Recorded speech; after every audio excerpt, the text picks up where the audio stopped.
All right, welcome back to the channel, everyone. Today, I'm going to react to a Basketball Universe video. This one's called the Most Clutch NBA Finals Series. And then it says Michael Jordan, 1997. So this would be his second to last year with the Bulls and championship number 2 of 3 in his second three-peat. And yeah, this does get overlooked because of how clutch he was in 98. Where, you know, he, in the clinching game, he drove the ball, laid it up, got 2 points. Then Karl Malone got the ball in the post. Jordan swiped it and then calmly dribbled it up the court. And then we know what he did to Russell with that game-winning shot that we all remember, the shot.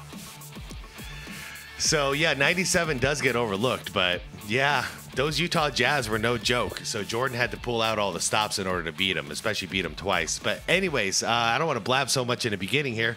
As always, I'm going to put the link to the original video by Basketball Universe in the description down below. And for everybody else, if you do me a favor, leave the video a like. Let's check this out together. All right, here we go.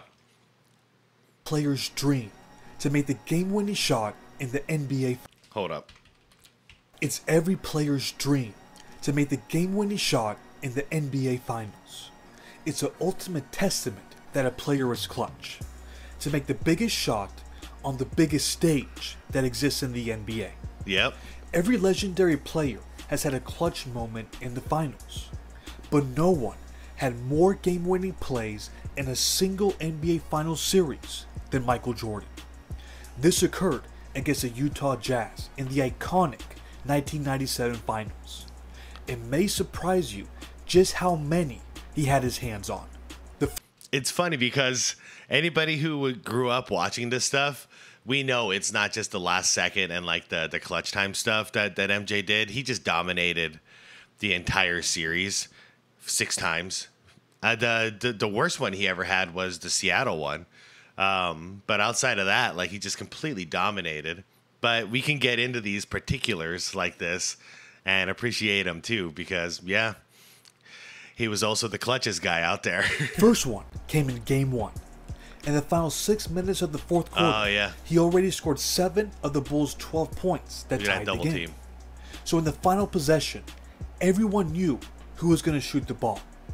For the game, there were only 2 Bulls players who scored more than 6 points. That was Scottie Pippen and Michael Jordan. You would think that the Jazz would try to double team him to let someone else win the game. Yeah, that's the cool thing about Kobe and Jordan, and Bird. Fourth quarter is their time. You know, you can be calm, you can be chill if you're on that team, because you know my guy here is about to take over.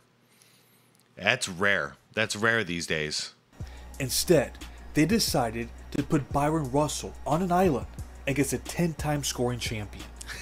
So with 7.5 seconds remaining, Jordan dribbled and dribbled, waiting for the double team that never came. He then did this. MJ, top of the circle, against Russell. Michael hangs, fires,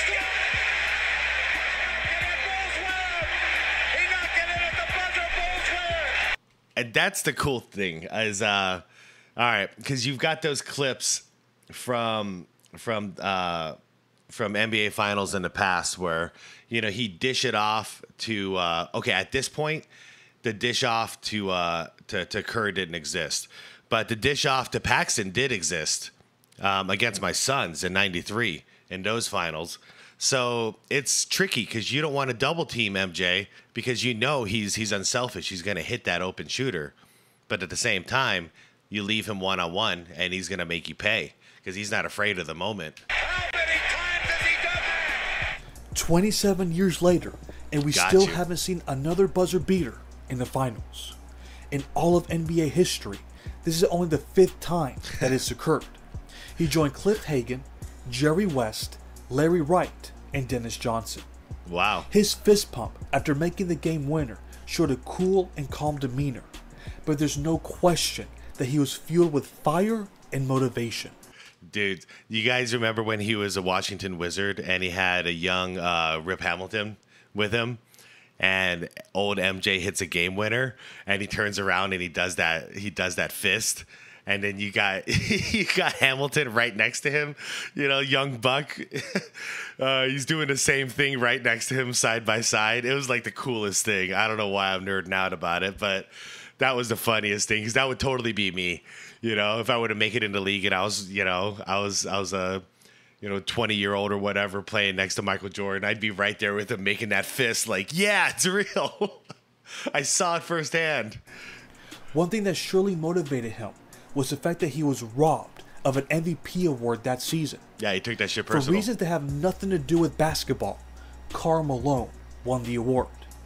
In the previous possession, the MVP was at the free throw line with a chance to take the lead, and he missed both of the uncontested free throws.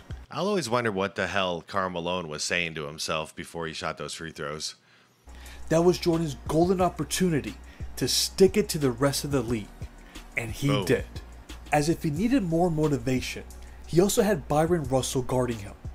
According to the Last Dance documentary, Russell said a few choice words to MJ that stuck with him. This is what Jordan recounted. When I was playing baseball, Utah is down to play the Bulls. They're practicing at the facility. I go over to say hello to John and Carl. And this kid, Byron Russell, comes up to me and says, "Man, why you quit? Why you quit? Man, you knew I could guard your ass. I couldn't. You had to quit." I said, "Carl, you need to talk to this dude, man." Nah, he's just a young rookie. But from that point on, he's been on my list. This was that, and okay, a little tidbit. So yeah, that's hilarious. But he also did earn MJ's respect, because when he played for the Wizards, Jordan actually recruited him to the Wizards to play alongside him because he respected him as a defender. MJ basically could admit that, yeah, he's a good defender, but still can't guard me, because nobody can guard MJ. But good enough to be on my team, hell yeah.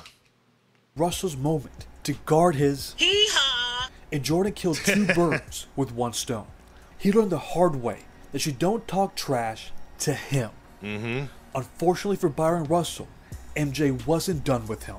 We now move on to Game 5, or as is universally known, the flu game. Although many believe that he was suffering from food poisoning, one thing is for certain. Yeah, bad pizza. He wasn't himself. It was reported that he had spent the hour before the game lying in a dark room with a bucket nearby to handle the nausea, that he had been dehydrated and sapped of strength, and that his coach and teammates had not expected him to play. You could tell that he was out of it right from the start of the game. He was lacking energy, and the Bulls quickly went down by 13 points in the first quarter. I remember watching that game. I've rewatched it too, but watching it live, you've never seen a man dripping sweat just sitting down so much. Like, he was really sick, but the guy didn't stop. And it's not like his team was good enough to go out and like win it for him. No, he had to go out there and still be Michael Jordan in order for them to take this. The vultures were already circling this team. They looked old, fatigued, and dead in the water. But when Jordan is doubted, that's when he takes his game to another level. He proceeded to score 17 points in the second quarter, and he was able to help Chicago stay within striking distance. Then in the fourth quarter, he was as clutch as ever. He ended up scoring 15 points on 60% shooting. That includes this play. 10 on the shot clock. Pippen making set. Those jackasses double teamed Scottie in the post. Big mistake. Big mistake. Shooting. That includes this play. Look at this, man. Let him go. Let him go. Because he would have done a turnaround jumper. Yeah, this was a big boo-boo right here. This is a big boo-boo. You don't leave Michael Jordan open.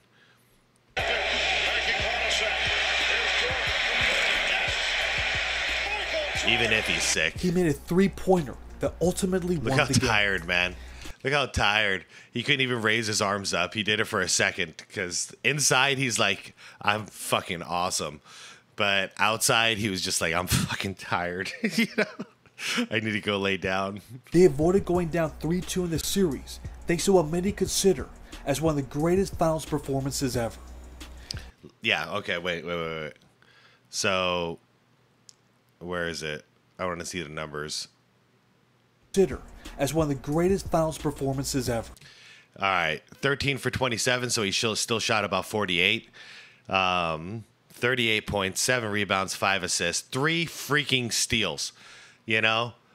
3 freaking steals. A guy who's like barely standing out there is still giving it, not just offensively giving you 38 points, but still giving it to you defensively as well. My God. That's my GOAT, man. That's my GOAT. The lasting image of that game came shortly after that shot, when Scottie Pippen was seen holding up a physically drained Michael Jordan as he went to the bench.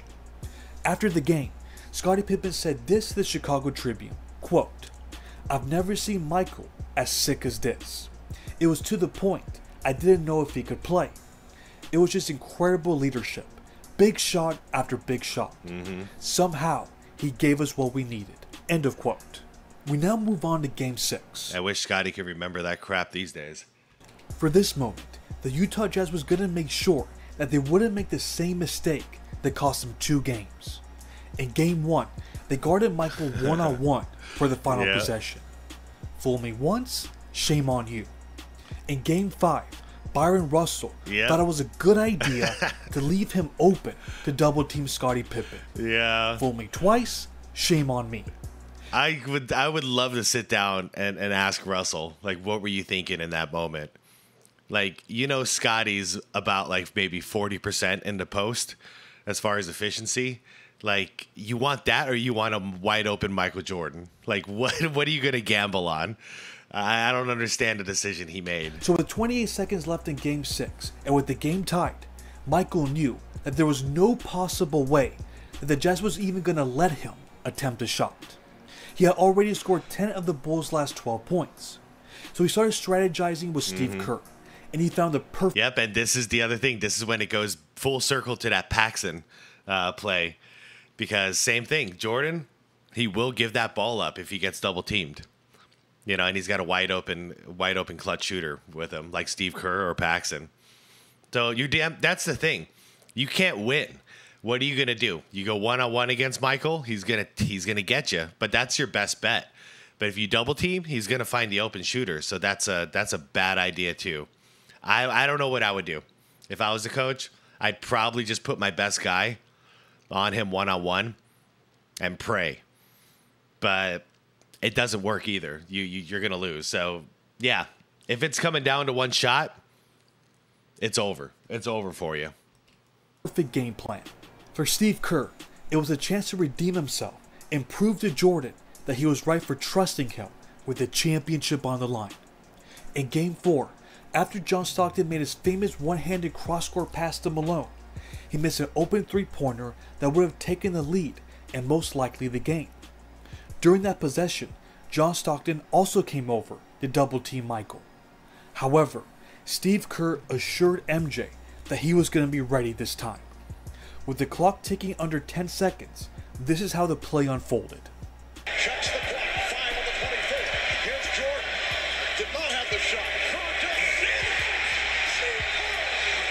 5 seconds remaining. As he has proven time and time again, he doesn't always have to take the final shot. He always made the right play in clutch moments. Yeah, he did. In various cases, he would pass it to his teammates. That includes when the title was on the line. He did it in 1993 with John Paxson, and he did it again in 1997. Yes, sir. I'm sure it was his dream to make the shot that would win his team a championship, but his time would eventually come. And it did in the following year against his very team. So let's recap.